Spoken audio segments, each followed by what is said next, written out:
Hello guys, kumusta? Another place na naman ang isi-share ko sa inyo. Ito nga palang tinatawag na Yacht Heaven Grande, kung saan kadalasan ng yung mga private yacht at sa mga cruise ship na nagdadaks sa port na ito.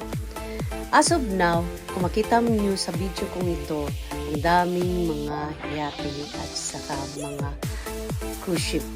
St. Thomas is part of Caribbean, kung saan gusto kadalasan puntahan ng mga pasahero nila.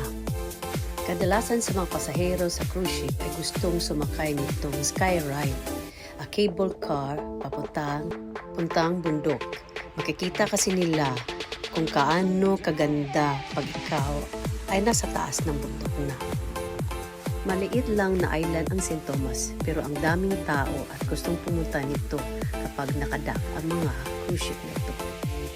Yan nga pala guys, ang grocery kung saan kadalasan mga Pilipino bumibili ng Filipino food.